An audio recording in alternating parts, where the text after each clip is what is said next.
रत्नागिरीचे भारतीय जनता पक्षाचे जिल्हाध्यक्ष सन्मान्य राजेश सावंतजी, दुसरे आमचे जिल्हाध्यक्ष सन्मान्य आमचे केदार साठेजी, माजी जिल्हाध्यक्ष सचिन वाळकरजी, माजी जिल्हाध्यक्ष ॲडव्होकेट परोळेकर साहेब, माजी जिल्हाध्यक्ष अशोकराव मयेकरजी, जिल्हा सरचिटणीस नलावडेजी, जिल्हा सरचिटणीस नागरेकरजी, जिल्हा सरचिटणीस केतकरजी,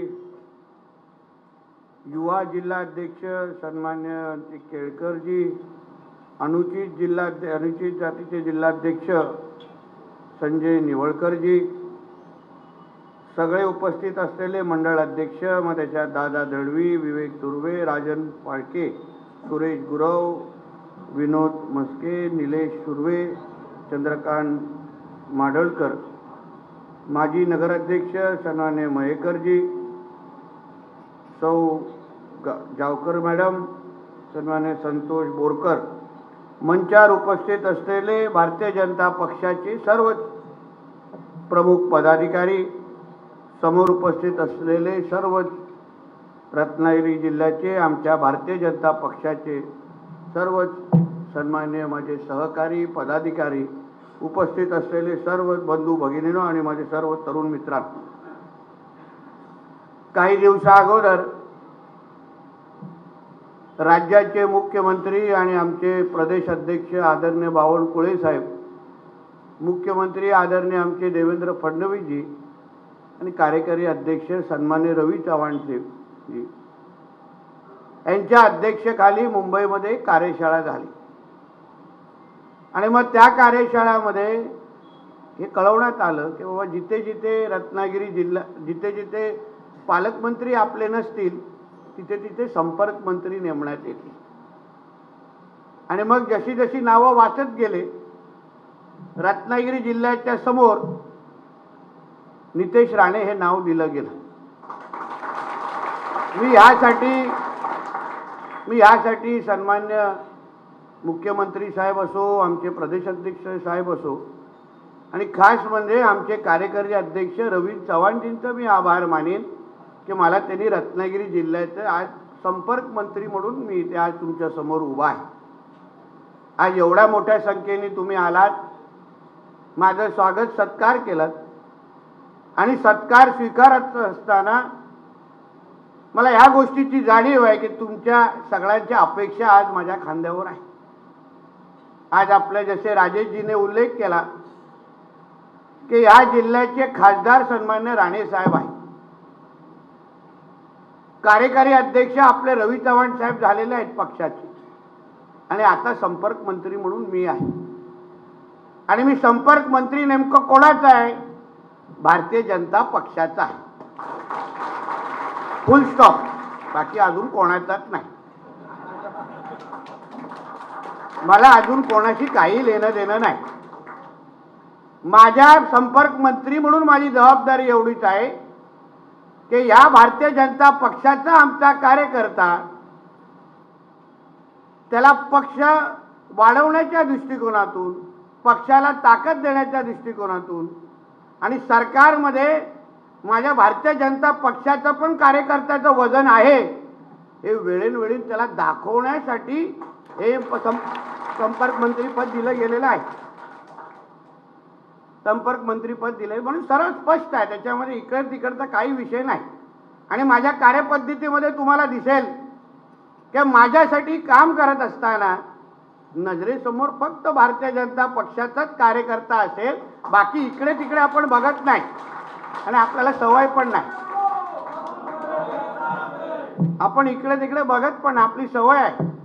याच्यासाठी टीकाही होते, काही लोक बोलतात पण की हा पक्षपाती गोष्टी करतो, विषयच राहत नाही। मी ज्या पक्षाचा कार्यकर्ता आहे, ज्या पक्षामुळे आज मी आमदार खासदार झालो, आमदार आणि मंत्री झालो, त्या पक्षाच्याच वाढवण्याची जबाबदारी ही माझ्या खांद्यावर असल्यामुळे मी अजून इकडे तिकडे कोणालाही मदत करणार नाही, कोणालाच मदत करणार नाही, हे स्पष्ट आहे। आता तुम्ही कधी मतदारसंघामध्ये आवर्जून जा, मी जेव्हा आमदार आता मंत्री झालो, मग आमदारमध्ये म्हणून काम करत असताना माझे सरळ स्पष्ट धोरण होतं की मी भारतीय जनता पक्षाच्या सरपंचाला सोडून मी दुसऱ्याला निधी देत नाही.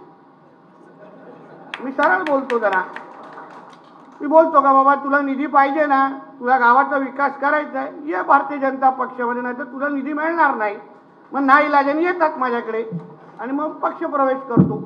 मी इकडे तिकडे राजेजी हात राखून राहत नाही आणि आपल्याला ती सवय नाही.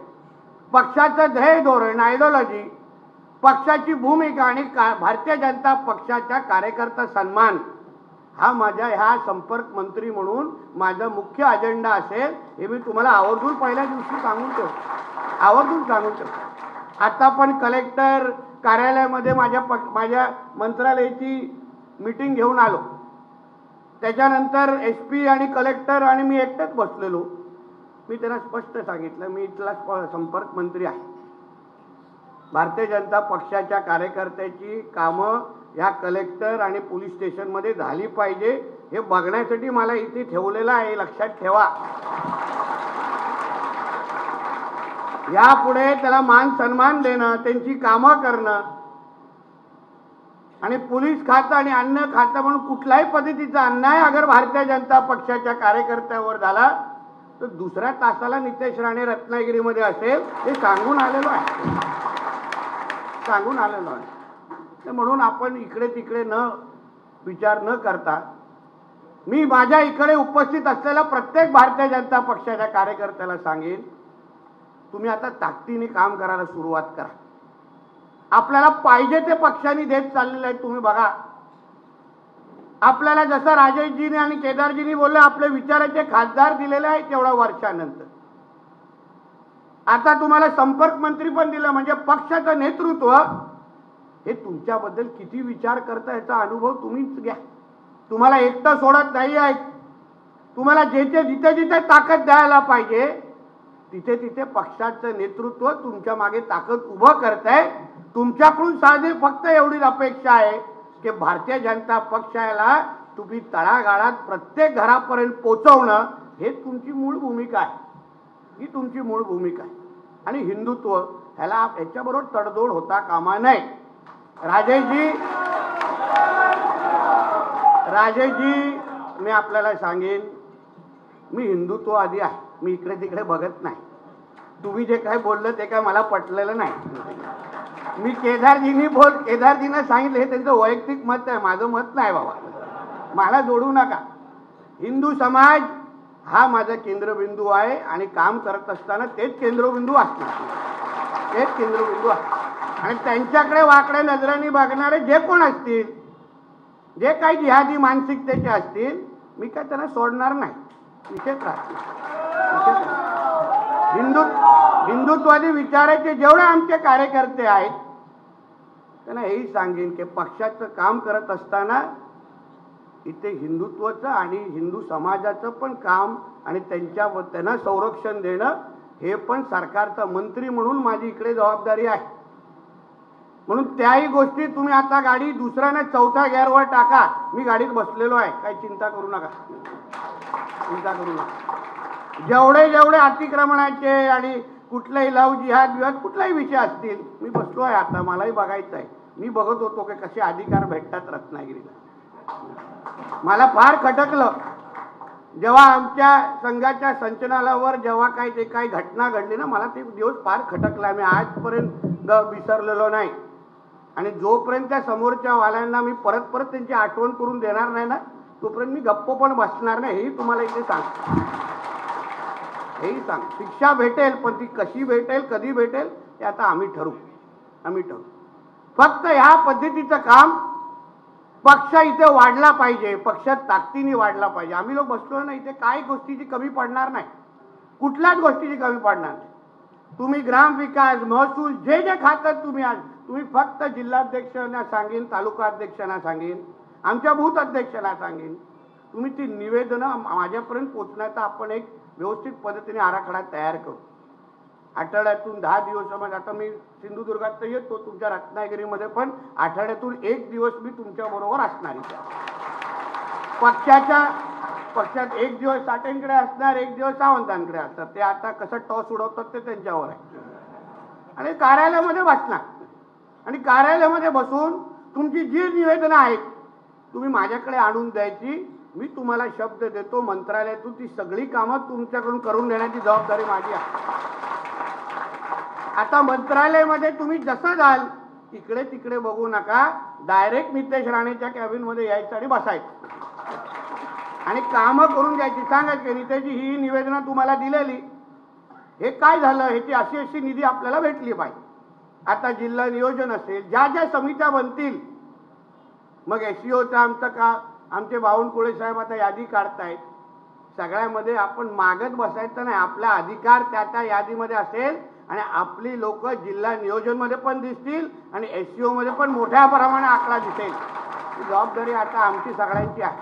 म्हणून त्याची तुम्ही बिलकुल चिंता करू नका. आता एकदम आरामात आपलं पक्षाचं काम, कारण का सभासद नोंदणी संदर्भात आमच्या दोन्ही जिल्हाध्यक्षांनी उल्लेख केला.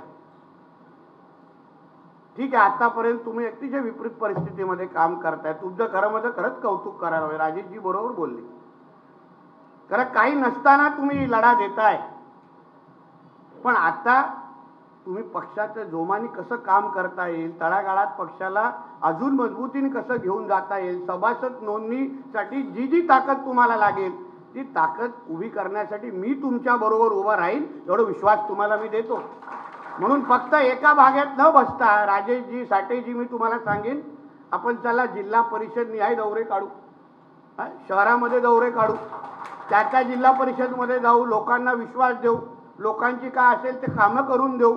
ज्या ज्या मंत्रालयाकडे त्यांची कामं असतील, जे जी काही निधीची अपेक्षा असेल, आपले भारतीय जनता पक्षाच्या विचाराचे जे सरपंच आहेत, साठेजी आणि सावंतजी, त्यांची यादी तयार करा. त्यांची पहिलं ते एक सरपंचांची असा एक मेळावा घेऊ दोन्ही तुमच्या जिल्ह्यात आणि मग त्याला सांगायचं की बाबा तुमच्या गावाच्या विकासाच्या दृष्टिकोनातून तुम्हाला जी कामं अपेक्षित आहेत ती निवेदन आता त्यांच्याकडून मागायला सुरू करा आणि त्या निवेदनानुसार त्यांना कामं त्यांच्यापर्यंत कशी पोहोचवायची ही जबाबदारी आता सरकार म्हणून ही आपली असेल, संपर्क मंत्री म्हणून माझी असेल. हा शब्द तुम्हाला मी या निमित्ताने देतो, शब्द देतो.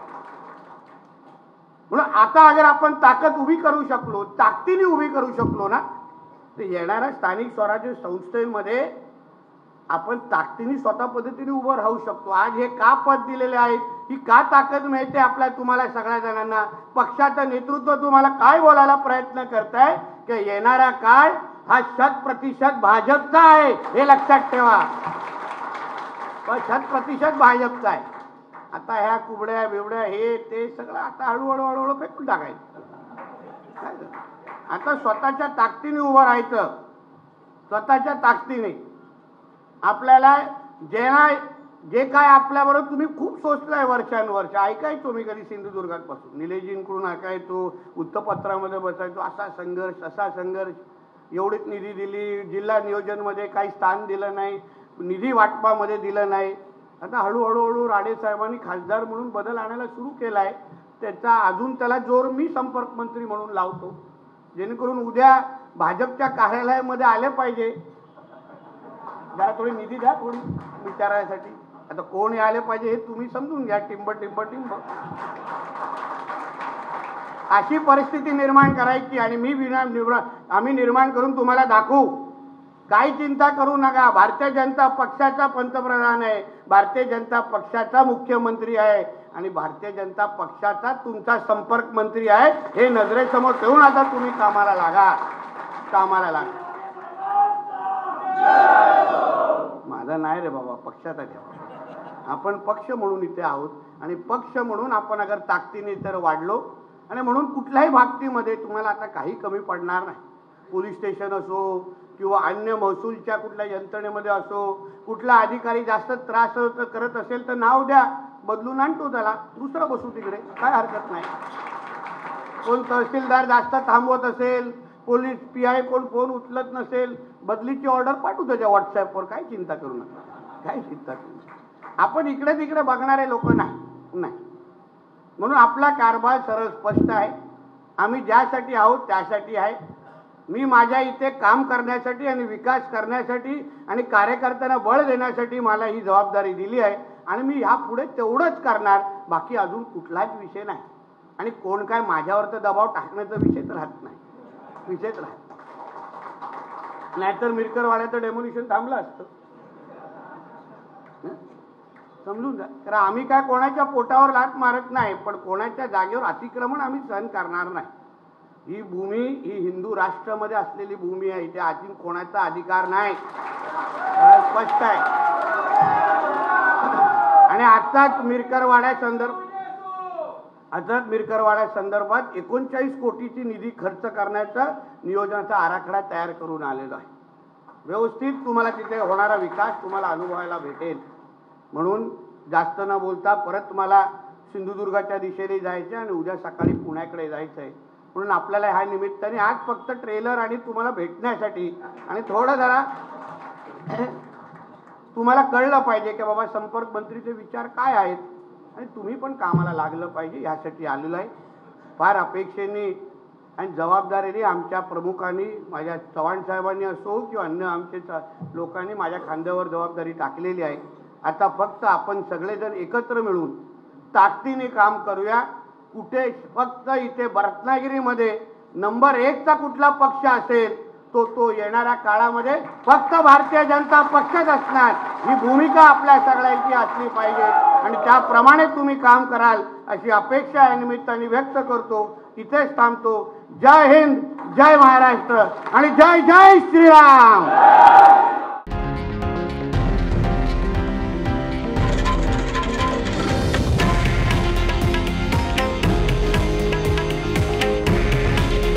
हे आहे देशातील नंबर 1 न्यूज नेटवर्क आणि आपण पाहत आहात TV9 मराठी. काळजी तुमची, हित महाराष्ट्राचं.